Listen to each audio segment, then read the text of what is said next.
Dr. Randall, the Soul Doctor, author of Soul Doctoring, Heal Yourself, Heal the Planet, shares her 40 years of experience as a cross-cultural practitioner, medical futurist, and expert in 20 different modalities of healing, along with amazing interviews with some of the leading minds in medicine and big thinkers in all walks of life.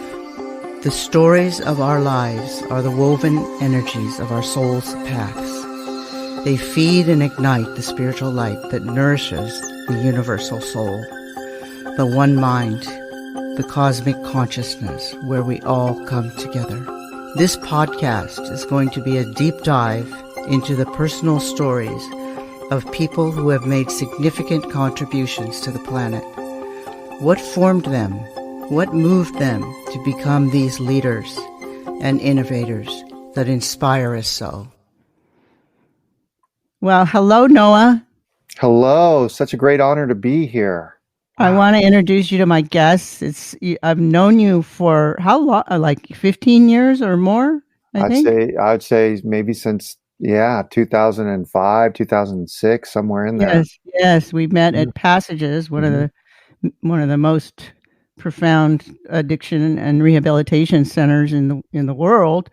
And we both were on staff there. I was the medical director, and Noah was head of family therapy, right? Yes. Is that right? Yeah. And Yeah. he is an amazing person.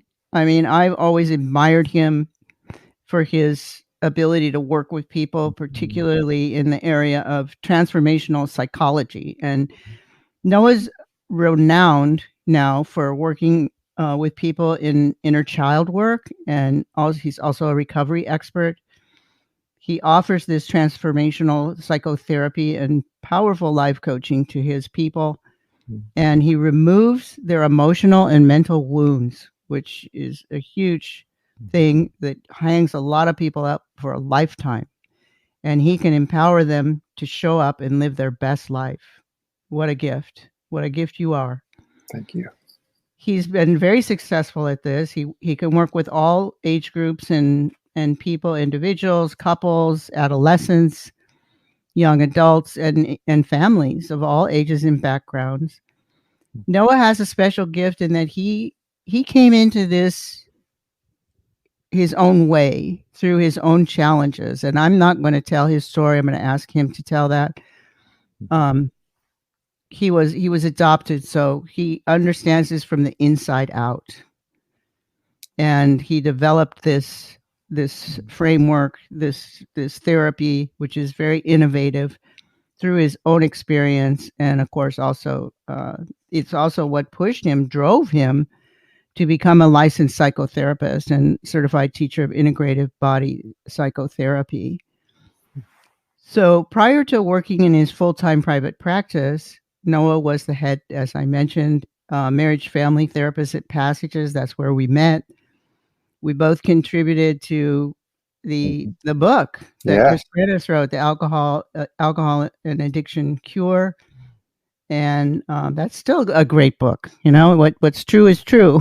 What's true is true. Yes. Yeah, it is a great one. Noah's a powerful speaker, and he's the innovator of the Heal the Child Within program. And he's running this now on Facebook. He's getting a lot of success. He helps people rewire their childhood injuries and wounds and traumas, and runs this whole workshop on Facebook. Is that right? Yes. So what I do is I have a group called Inner Child Empowerment, and from that group, I do some free series, and then people who are inclined and feel calling to do this work can sign up for my 8-week intensive Heal the Child Within program. And so there's a component that's on Facebook, and then I also have a portal where people can see videos, but I host it as a live class that I do for 8 weeks. And it's a real powerful class in which we travel back on the 7-year cycles timeline of our development, 0 to 7, 7 to 14, and 14 to 21. These are the real foundational wiring of our child self and our beliefs that shape our life. And we go back, and with breath work and tools that I teach, we release those old wounds and help rewire a powerful new story for that child self, to really live our life and bring out our gifts to their fullest. That's always been so fascinating to me because the Native Americans believe in that 7-year cycle. Yes. And even, after childhood, they believe that every 7 years they should do something different in their lives. It isn't like you're a doctor and so you become something else, but maybe add another aspect or, something to, enrich your knowledge and evolvingness. And so it's the fact that you have, is that something you learned or is that something you just knew? So when I was working at Passages, I found that I was somewhat frustrated with just psychology in general, how they break everything down. And it may be important, but 0 to 3, 3 to 5, I couldn't really decipher when I looked at the psychological timeframes of development as to maybe why things were happening on a larger level. And then through my own awakening at 21 years old, looking back, putting that together, why did that happen at 21? Why do some people leave the world at 28 years old who are so young and vibrant? If we think of the great rock stars and people, I started to reflect. And then I heard about this cycle through Native American culture. And then Oh, wow. And then I knew it was also in the Bible as well. They talk about 7-year cycles, 7 generations back, 7 generations forward. So I was hearing about the law of sevens a lot. And then in shamanistic work, they talk about 7-year cycles as well. And then also in Vedic tradition, they talk about 7-year cycles. And so there were these parallels. And then what kind of put the icing on the cake is when my children were born, I was studying Rudolf Steiner, who came up with Waldorf. And as I was hearing that, I started to just have this idea, what if the clients that I'm working with, I started to look at everything in 7-year cycles. And first I looked at my life and I could see powerful events that came up at the beginning and ends of these cycles. And Rudolf Steiner, who developed the Waldorf education originally and was a great German philosopher and educator. Love him. And really about letting the whole child develop, that natural child to be creative in the first 7 years of our life. I started to just see just how rich looking at things this way was, and how then when I started tracking with my clients, I could find significant events in childhood all the way into our adult life. But the formative events 0 to 7, 7 to 14, 14 to 21. But if we track our whole life, it takes us through the chakra system that develops in 7-year cycles. And then at 49, it repeats itself again. We're at the crown chakra at 49. And really that's about our higher wisdom, our higher self, Christ consciousness, Buddha consciousness, whatever that is for all of us. And then we go back again to those foundational timelines with hopefully that higher perspective. But most people never create a new story in their life. It's the same story over and over again because we're not getting the message. So really these timelines are for us to identify sort of what our life work is, what are these core things that we're integrating, and to have that ability to see them play out on the timeline, because life is purposeful. It's happening for us, for our awakening, for our healing and integration. But whatever we're wired with in our childhood that's stored in the emotional body follows us throughout our life unless we take time to heal and integrate. And that's what really the inner child work is about. Fascinating. And how wise of you to, look at those different disciplines and bring that. I mean, that's my thing, but that's just beautiful. Very fascinating the way you did that. And I'm sure it really helps with healing too. Yeah, I'm grateful that, when my kids were born, and my son Jacob and Levi, Jacob's 11 now, Levi is 8 years old, and it just sort of allowed me to sort of reflect back on parts of my life and just see how can I help my clients find that natural child that's inside of us. Because a big part of my work with my kids from my own childhood being adopted was wanting them to have that natural child intact. And of course, we're in a conditional world, even though I believe we come from unconditional love, and that's that source of the universe and life. But how can we have that natural child show up? And like, if we have that natural child, I truly believe that that's what helps us heal on all levels of our adult life as well. Our health can heal, as you know, through doing that work, through finding that natural child.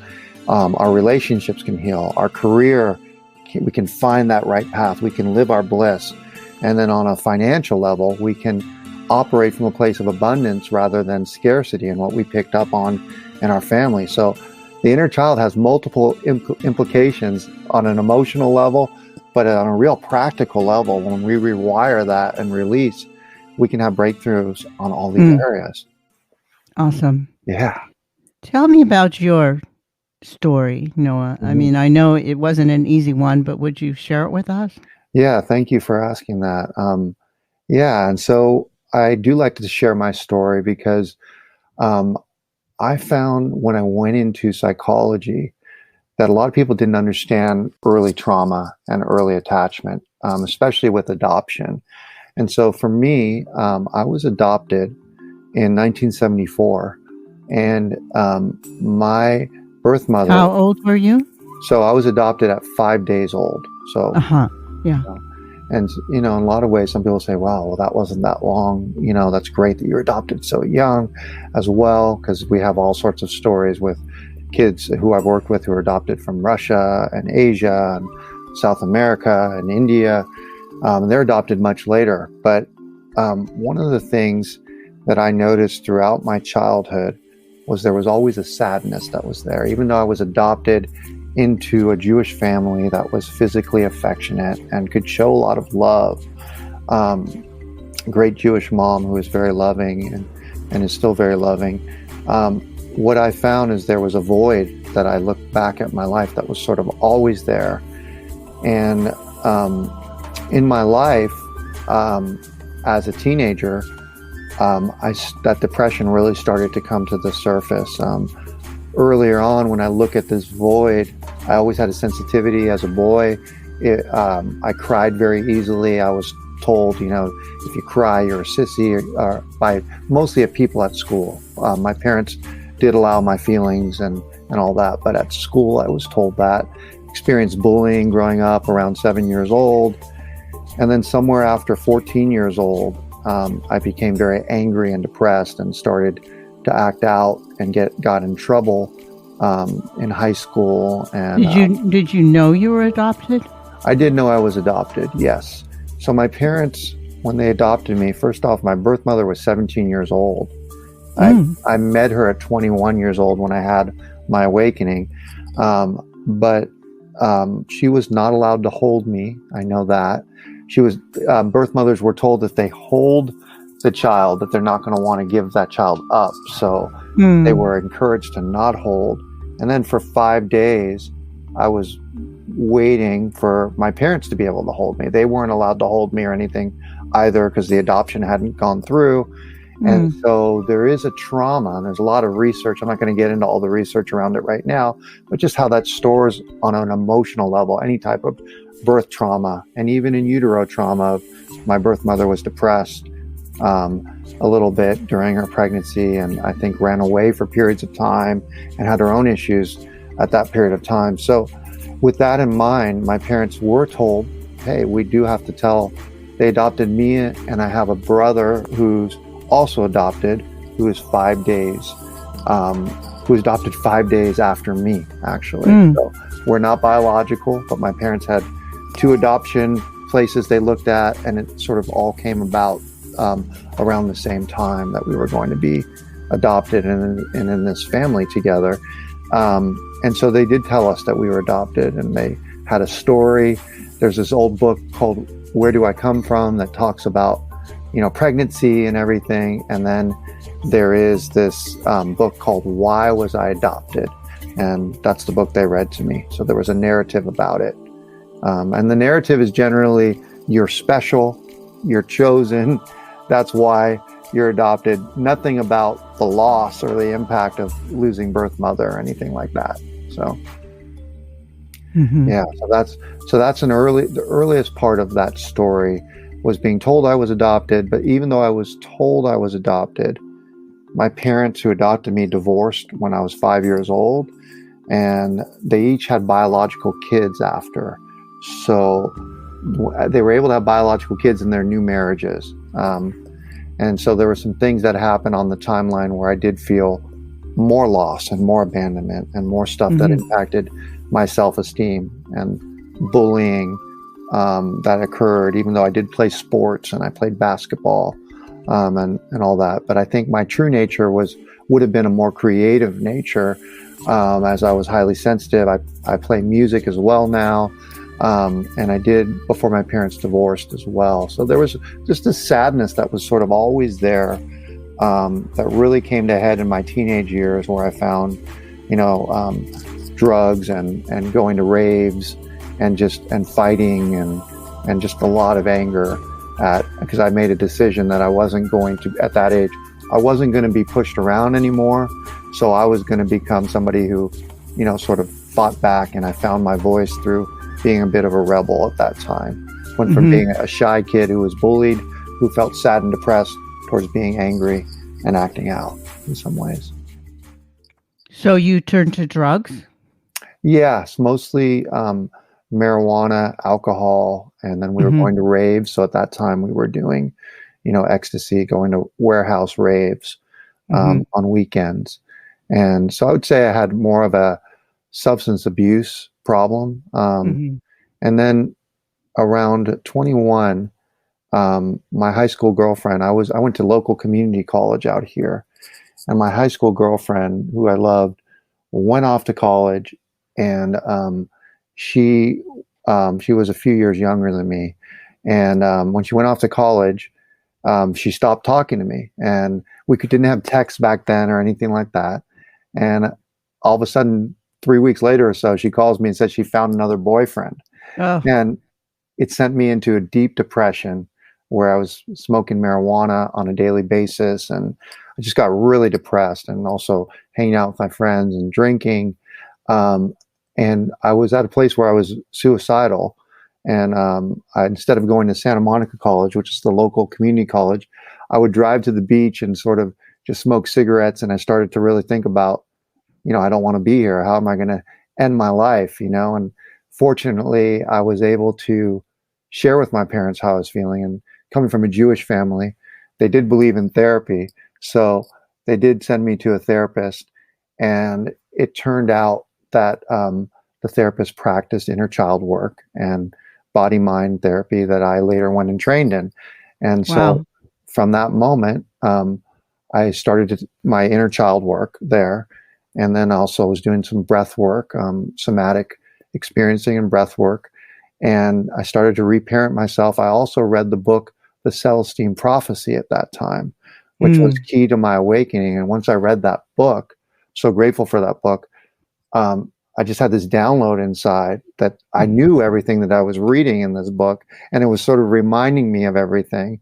And from that point on, I did some workshops with the author of Celestine Prophecy, and I also I found Agape shortly after as well, with Reverend Michael Beckwith, and took classes there. And so I was sort of this 21-year-old who was a little bit older than my age once I woke up, and I had given up all substances at that time. And I was just on this path of awakening, and I was going to college and graduate school for psychology. So that's a little bit about my awakening there. Nice. Nice. So it might have been a bit of a bumpy road there, but you broke through, and yes, here you are. Here I am, helping other people. Yeah. And one of the great things that I got from that book was everything happens for a reason. And it may seem basic to you and I right now, but I think it's so important for people to realize that life is purposeful, that it's happening for our growth, for our evolution. And even hearing a podcast like this with, a lot of the wisdom you share on your podcast regularly, and our dialogue here may be happening for a reason, to really spark an awakening that will change our life forever for the better, as Hmm. we reclaim, lost parts of ourselves that are meant to be manifest in this life. So, When you described the non-holding policy, it hmm gave me goosebumps. hmm When you said your mother wasn't allowed to hold you, and then your other mother wasn't allowed to hold you either. right. It just really emotionally struck me. When I was born, I was supposed to be born on June 15th, and I was born on April 29th. Wow. Yes. Because my mother's back in the day, that was really early. My mother purposely, her water broke, and she purposely pushed me out. Stood Yeah. up. They told her to stay resting. She stood up, said, "I'm not going to stay resting in this hospital for a month." And she jumped up and down and made me come out. Mm-hmm. And when it came out, it was very painful. I remember it. It was very, my nervous system wasn't developed. And I died, basically. I sort of went out of my body, and I saw what I called them the kind ones, but they told me they were just these amazing light creatures, and they felt so kind, and I didn't have pain anymore, and I was just floating up, and then they told me, "You need to go back." And they kind of pushed me back into my little body, and then the pain, they said, "You have something to do." The pain returned.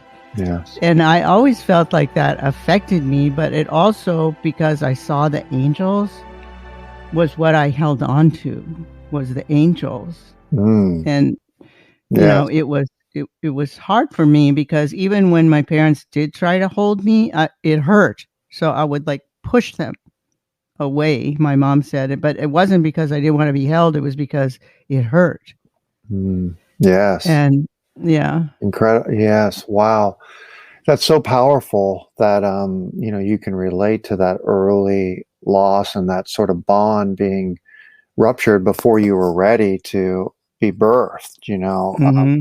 It's so important for that in utero experience. There's so much research with it, that for mom to be happy, because we're swimming around in the amniotic fluid, and the amniotic fluid is what wires us towards It was my well-being. happy place. I These remember are it was happy. my happy place. I Right. remember it all. Oh my gosh, I know. And that's the part that's really powerful, is that we can have memories of this, and we do start to experience, and you may know the exact timing, but I usually say around 3 months or so, we come into being in utero, and we're feeling, and we're sensing, and we're aware of what's happening in there. So being pushed out, and as you say, these angels that you noticed, or the kind ones, that were surrounding you, that is so powerful. I think very young children have the ability to really stay attuned to that, and tap in, and you were being held by them and embraced by them. It really feels like, that sent really chills when I heard that. Yeah. Well, I was lucky for that, I guess, but Yeah. I had some.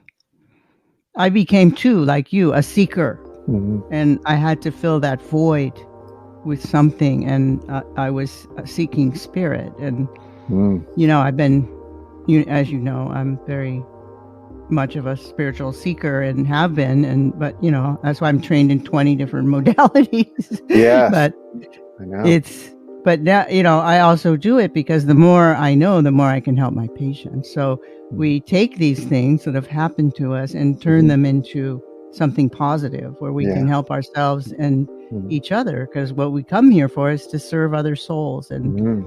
I see you doing that in a big way. Yeah, and it's so powerful what you said about having that connection to spirit as a child. There were moments I remember crying as a child, feeling aloneness, and seeing the light kind of reflect back. When you cry, the light sort of changes, and it can beam out at you a little bit. And Mhm. I could see and feel angels as well at that age as well. And I just had this memory of that as you were talking about your experience, and just knowing that there were angels, and that I was loved and held, and even a Mm. memory of sort of being in that birth room, that I've worked with in my own breathwork sessions, and what it was like to come into the lights and then not be held, but then to experience that somebody else was holding me, spirit was holding me somehow during that time, and to really feel what you were talking about as well. So I definitely, your experience is, it's a very powerful experience that a lot of us can have, because that real seal between this world and the other dimensions is not really closed off yet. We still have that ability, that veil, to be lifted so that we can start to feel that holding and that connection. Beautiful. Yeah. So what is one of the most profound transformations you've seen in someone you've worked with?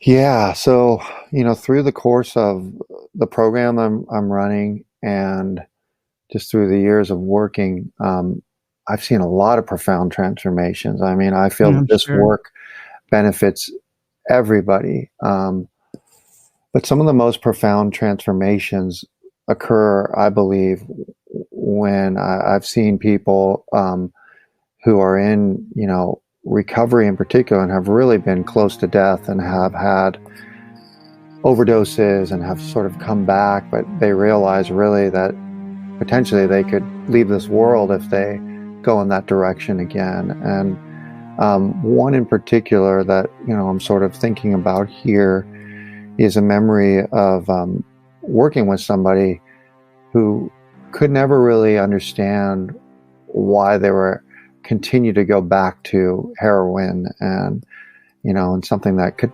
potentially take their life, but why they had that pull since they were a teenager and they were a young adult when I was working with them.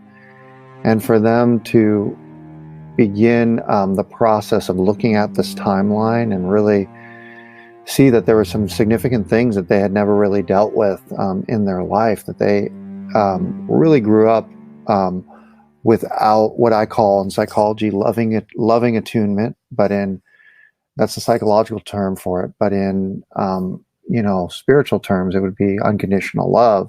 Obviously, that deep feeling of feeling felt, connected to. Psychology, they'll either call it loving attunement or limbic attunement. That real early place of feeling loved and held, and having the ability for this person to have memories of abuse that occurred. And I don't take that lightly as a therapist as well, because sometimes we could have memories, and it may not always mean that it happened exactly how it happened.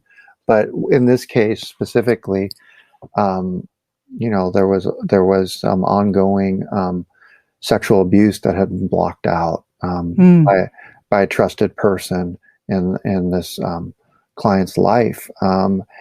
And through doing breath work, looking back at the timeline, whenever I do breath work with people, there's a lot of different breathwork schools that will, that are great schools as well, whether it's rebirthing, whether it's transformational breath work, or holotropic breath work.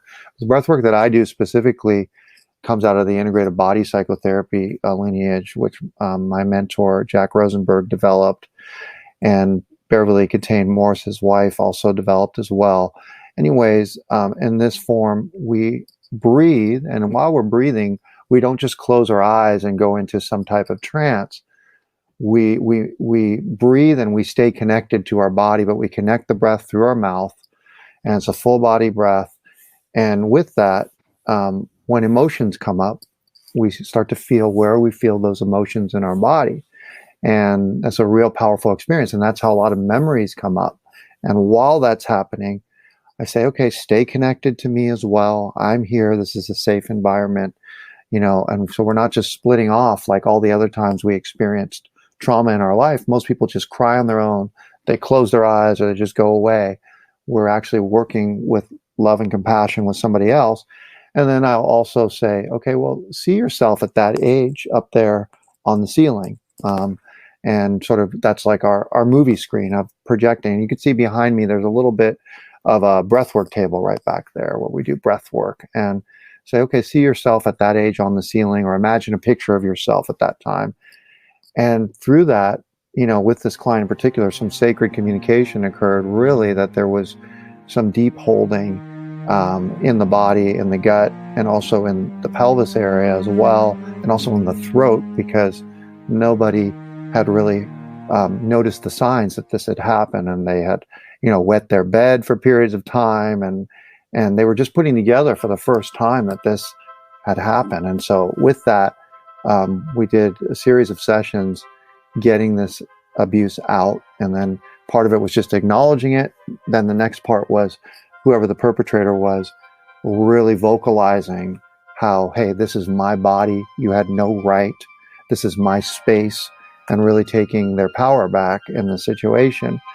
And sort of from that experience, I'm still in contact with this person as the client now, and I've seen them really thrive. They have a family now. I mean, their life has just really blossomed as a result of this work.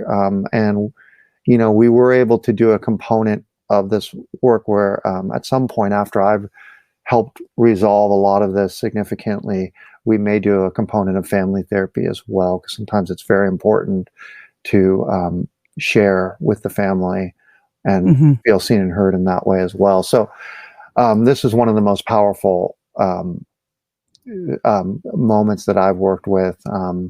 And there's been many like this as well, but this one really stands out to me, and somebody I'm still in contact with to this day. So. Must be so rewarding to help people in that way. I know I feel that with my people, but yeah, this is why. So can you take us through a mini example of? I'm sure it takes much longer, but maybe just like a minute's worth of Noah breath work. Of this work, yeah. So usually how I first teach people how to do the breathing is I have everybody put one hand on their belly, one hand on their chest, okay? And sometimes I'll break this up into a double breath. We want our eyes to be open, but I want people to feel what it feels like to get a full breath from their belly, diaphragm, all the way up to the upper chest. And we take that breath through the mouth. And we'll just do this full breath right now. Full breath through the mouth. And feel it go. Feel your hand move in your belly, even all the way up to your upper shoulders and upper back. We'll just take one more, and that'll be 3 breaths. And we'll even hold at the top. 5, 4, 3, 2, 1. And we let everything go. And so what we're going to notice first is there's oxygen coming in. Most people have not breathed fully for most of their life. They either breathe a little bit into their belly, or they maybe breathe high up into the upper chest, but there's not a full connection in the breath. And you'll notice that when infants are born and when they're sleeping, they have like a real connected breath going. It's just sort of a back and forth, very natural breath. Animals do this breath as well. It's a very primitive breath, and it's quite natural. But throughout life, when we experience painful events, we hold in different places of our body. And if that feeling is not allowed to be expressed in our childhood or with other traumas in our life, we'll develop a lifelong holding pattern. And that can later form the precursors towards this disease or other things as well, just holding in certain places in our body. So we take a full breath, and the breath is connected. And so we take it from the belly all the way to the upper chest, and we'll just take 5 again.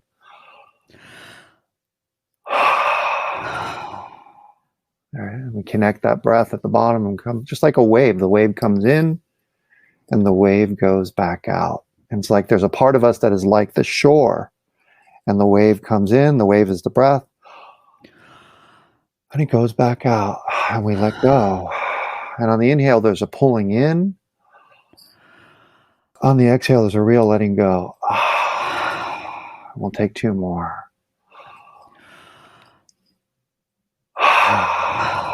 And we'll just take 1 more, and we'll hold at the top. And we'll hold for 5, 4, 3, 2, 1, and we'll let everything go.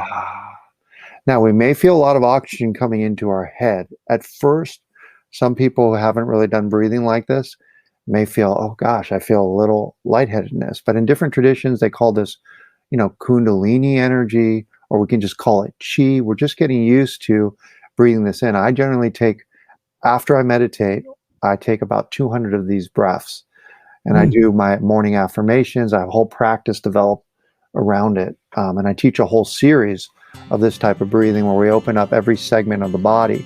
One of the main things I do right after that breath that I'll want to share with everybody is I have everybody first name 3 colors and objects. If you feel a little, like we want to drop this energy in and ground ourselves, I'll just say name 3 colors and objects: white wall, brown carpet, yellow wall, white shirt.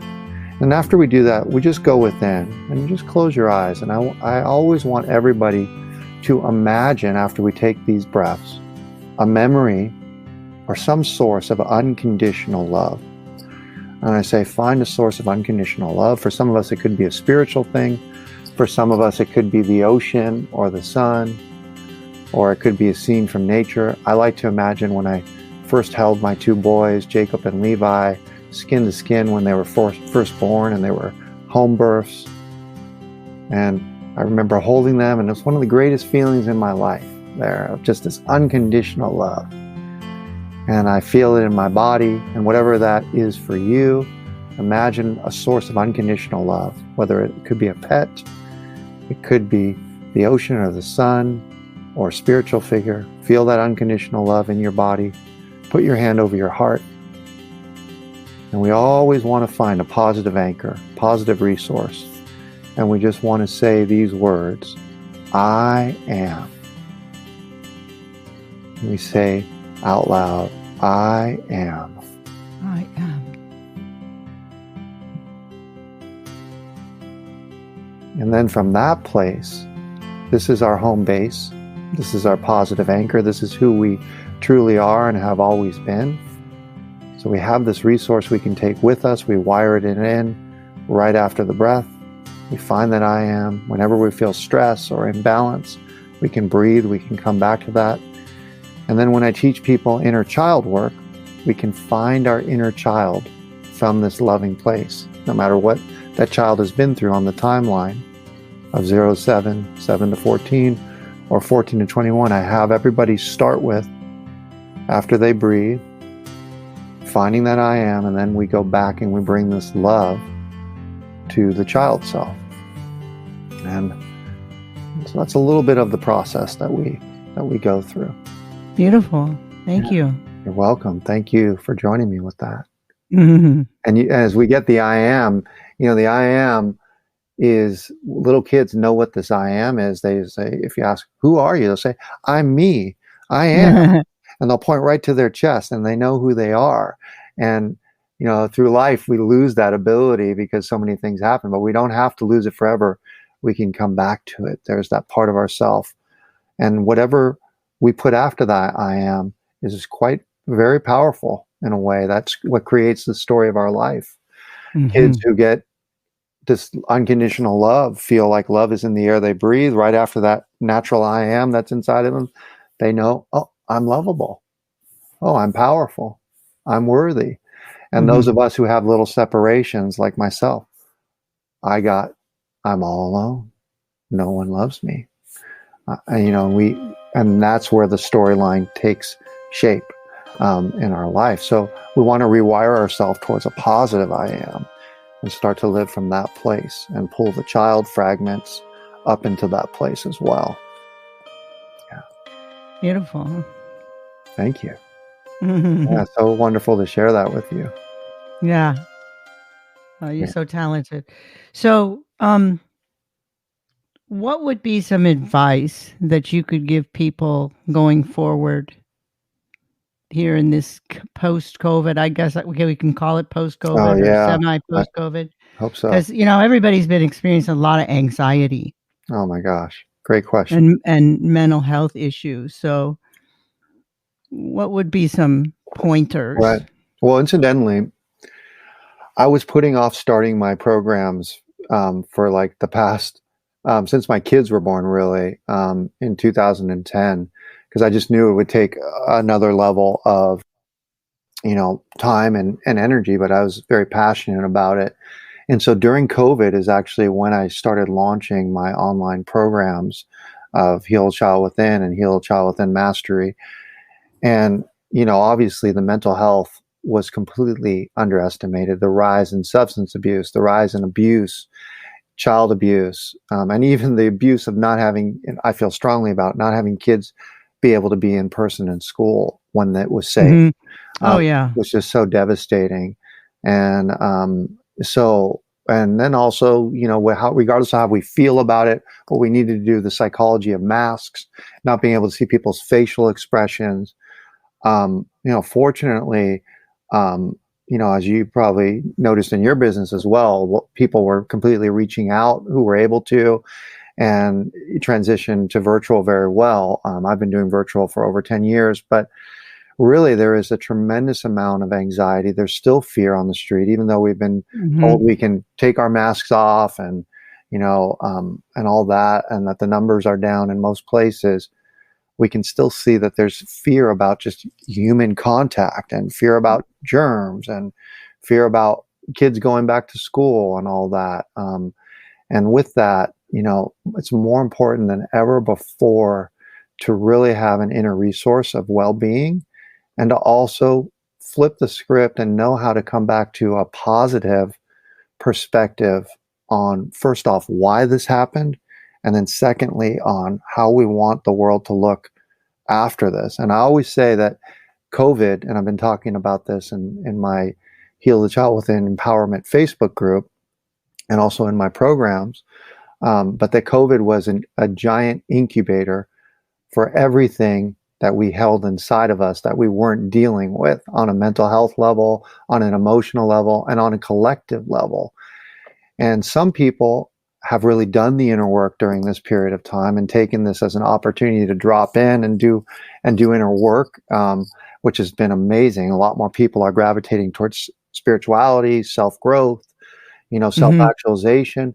And then others have acted out this onto the world, whether that is you got one political figure who's going to save the world, one who's not, whatever people's affiliation is, you know, as well. But people are separating out into their different packs and their different ego structures, and whether it's mask, non-mask, vaccine, non-vaccine, we have so many different movements. It's important for everybody to be able to have their voice, but to recognize what we're projecting out there onto the screen of life is really about whatever's unresolved inside of us, especially the amount of force and passion where we're going to be striking somebody down because they believe something different than us. That's not the true nature of life from my perspective. And so the beauty is that this opportunity, I believe everybody needs to take a moment and connect and remember how to breathe, remember how to find their I am, remember that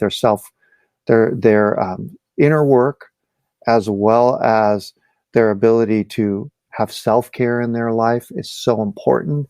Hmm. Everybody's work has increased. Anybody who has been blessed to be able to work during this time um, has increased, where because everybody's was working from home, I find that the amount people are working is so much more out of balance than ever before. I mean, there might be some people are saying, "Oh, I've had the easiest time ever," but for most people, there's no separation between home and work anymore, and that's increased. So there's a lot of mental health effects, not to mention suicide rates and everything like that, because people felt hopeless. You can get trapped in this fear. So the first, tip is find a place of well-being inside of yourself. And if you can learn anything from what I just showed about that I am, and finding that positive anchor inside of you, regardless of what's happening in the outside world. Okay. The second thing to note is that what is this reflecting back to you this period of time? What inner work can you do? Is there a part of you that has felt hopeless? What does that remind you of from your foundational timeline of 0 to 7, 7 to 14, 14 to 21? I know for me, little Noah inside, I could die. That's how deep it could come. I caught that early on. Okay. And I was working with just that part, even though I've pretty much resolved that part. But sometimes when we go through significant stress, it can still bring you back to that underlying fear, even if you've done a lot of work on it. And so I did a little more work on that. And then I came to realize that during this period of time, I knew this before, but some of us want to plug into the news, and I want to find out more about this virus. I want to find out more. Meanwhile, pretty much we already knew enough about it, because they're talking about it 24/7. But the news, unfortunately, will separate us more than ever before from other people, but it will also have a negative effect on our mental health. As we know, it plays off fear in so many ways. So I've found a lot of people who are plugging into the news. If I can just get them to unplug the news, Yeah. and then develop a practice of what I call BMT, breath, movement, and thought. When we combine breath, finding that positive resource inside of us. Breath is the main thing, first thing we do when we come into this world. It's the last thing we do when we leave this world, but we have conscious control over it. And if we can use our breath to find that well-being and find that positive I am inside, then we can get movement as well. We can involve movement. A lot of people weren't moving during this time. They're afraid. Oh, they had us afraid to go outside, because if you go outside, you might catch it off of a surface or you might catch it off of somebody else. We don't have to be afraid to go outside. And generally, we found that it's not just going to jump on you if somebody is, walking near you or something like that. So hopefully we can alleviate that sort of fear.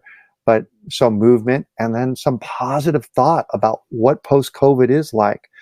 Some good things came out of this where we had to stand still and we appreciated some of that slowness in our life, that slowed downness in our life. And the only time we had that slowed downness was really when we were a child, and it felt like before 10 years old, like, whoa, this could go on forever. Time is sort of standing still. And somewhere after 10 years old, and then with the rise of technology, it's like everything started moving so fast somewhere, and years go by, months go by, and it's just like, whoa, what's happened here?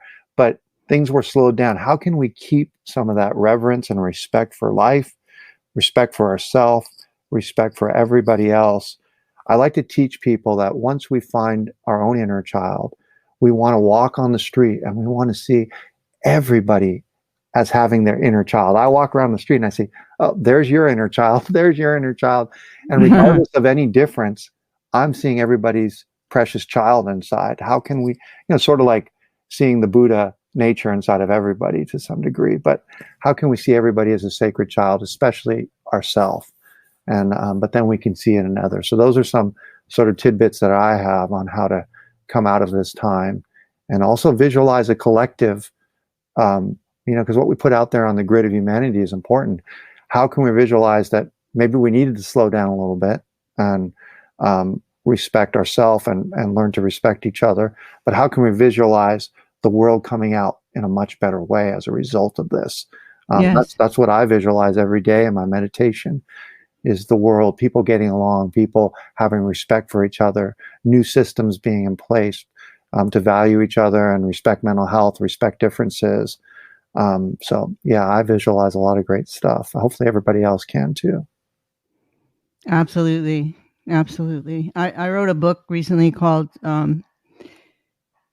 Soul Doctoring, Heal Yourself, Heal the Planet, because, just like you said, we have to have self-care first. And then this COVID, it gave us a chance, a moment to be able to really sink into that. And once we do, like you said, we move to the collective because we see things in a bigger way. And the more people that can move into that place, as a matter of fact, that's the purpose for this podcast, is to get people to move into that collective place. The more we're going to benefit this planet, we're going to change it. That's one of the bookends, to be able to heal the planet. Exactly. That is so important. And, I always say when we do our inner work and we really are taking care of ourselves, that heals our family, it heals our community as well, and then it heals this world when we do that work. Yeah, it goes out there on the grid. Especially when we come together to the place of the collective, because I mean that's been shown, right? There's research. Yes, right. When people meditate in a certain area, the crime rates go down. I mean, it's amazing. Yeah. It's a beautiful thing. So it is a beautiful thing. Yes. So thank you for mentioning that. Yeah, you're welcome. I know this. Hopefully, this really feels like this is a real awakening that's happening on this planet coming out of COVID, and we don't have to live in fear as well. We don't want it to be stuck in false evidence appearing real. We want to move to a place of back to our heart, to a place of compassion where things can still slow down enough to do our inner work and have respect for all human life, as well as the ecosystem of this planet as well. So beautiful. Well said. thank you. So is there anything else you want to leave us with? Yeah. Well, I just want to share with everybody, again, just the importance of self-healing and just my offering towards self-healing. And I just feel really blessed to be able to share the Healed Child Within program, sort of with the world. I really felt called to bring it out at this time because I believe all healing on all important areas of our adult life, whether it's health, whether it's relationship, whether it's finding joy and well-being inside of ourselves, coming out of fear, our career, or our financial, comes out of healing the inner child. And really, the inner child is the earliest wiring in our body and mind. And some of us who have been on the spiritual journey for years, we practice the secret, and we're practicing it with such force. I'm powerful, I'm joyous, I'm abundant. But really, the way things manifest in this world, as you know, everything moves from emotional, okay, which is feeling, which is really the inner child right there. And then it goes to mental, and then it goes into the physical world. So if we're just using our mind to manifest mind over matter, we're not involving the emotional, we're sort of bypassing, and we're going to still see the seeds show up in health, relationship, career, finance, our well-being, if we don't actually do the emotional work. And so I created this program out of years of working in recovery centers and running this program. And it does involve breath work. It involves powerful inner child work and practical tools that I haven't found anywhere else. When anybody else does inner child work, I offer these good parent messages to reparent, self-agency mantras to take our power back. And I also teach people how to do a breathwork practice to come into their power and well-being on a daily basis. And I just want to share that is an offering I want to share with everybody. And if anybody wants to understand more about it, they can visit my website, noahrothschild.com, or healthechildwithin.com, which is my program website.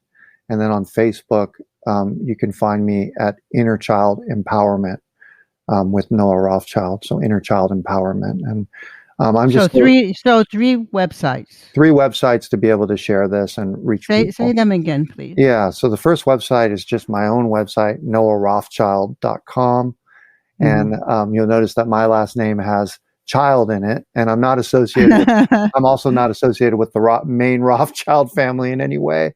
There's a long story of how my family got this name, somewhere coming over from Poland or whatever, immigrating over here, trying to escape the Holocaust or whatever. Our name somehow changed. It was something else before, but anyways, Rothschild. But my last name has child in it as well, for the inner child. No mistake. Yeah, no mistake. Everything happens for a reason and purpose. NoahRothschild.com is one of my websites. Then I have HealTheChildWithin.com, which is my program website and the name of my course. And then if you're on Facebook, I have Inner Child Empowerment, which is a Facebook group that shares my teachings that I've developed, and has some free classes on there as well, that everybody may find interesting. So just looking forward to sharing that. Thank you for that. Thank you for the work that you're doing. And thank you for the free classes. I mean, yeah. You wouldn't have to do that. It shows who you are and where you come from. Yeah. And I really admire you for that. Yeah. Thank you so much. I want to share as much wisdom as I can to get people started. And then, as people feel called to do more, the Healed Child Within program is amazing because we actually post pictures of our child selves at the different ages, and everybody in the group, this is a private group, welcomes those children and those child selves with love and says, welcome, we see you, we hear you, we celebrate you. It's such a powerful part of the process. We also create play dates for the inner child as well. And then we also rewire some of the trauma that's there. Anyway, such a pleasure to So really nice. share this with you. And thank you for having me here. Oh, well, let's stay better connected. I'm so happy to connect with you again and Yeah, we used to be catch up connected with you. every day at I passages. know.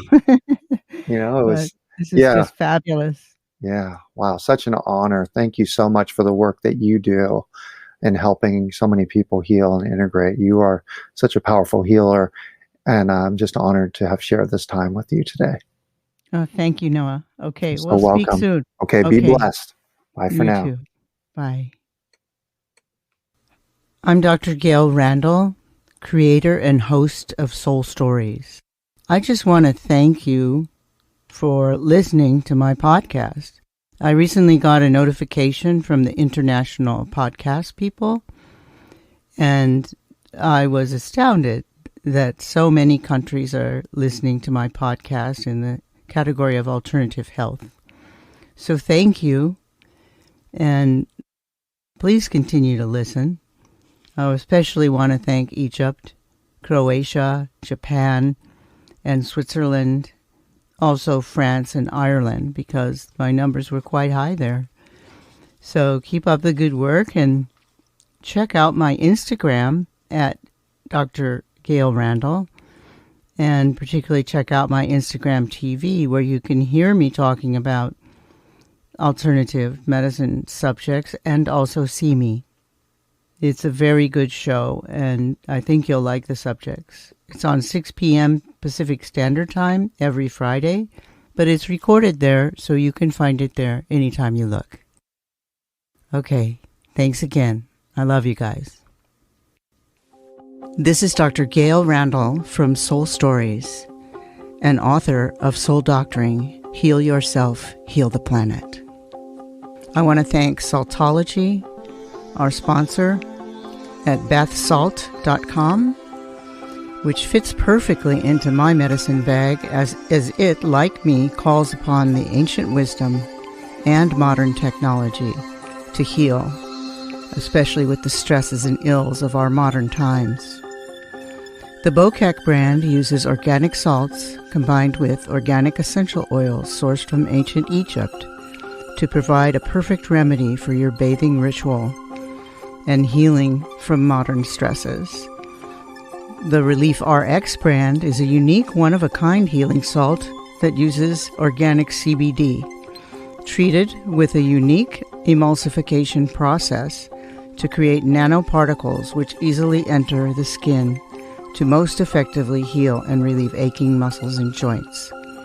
Whether from chronic inflammation or just a rough workout, this is the perfect healing bath, especially when you add the organic essential oils of neroli, lavender, eucalyptus, or grapefruit. Your body, mind, and soul will be lifted and soothed like never before. Go now to bathsalt.com. I also want to give special thanks to Larry Antonino and Agora Borealis Recording Studio for music and score, and also to closetotheearth.com for IT and computer assistance.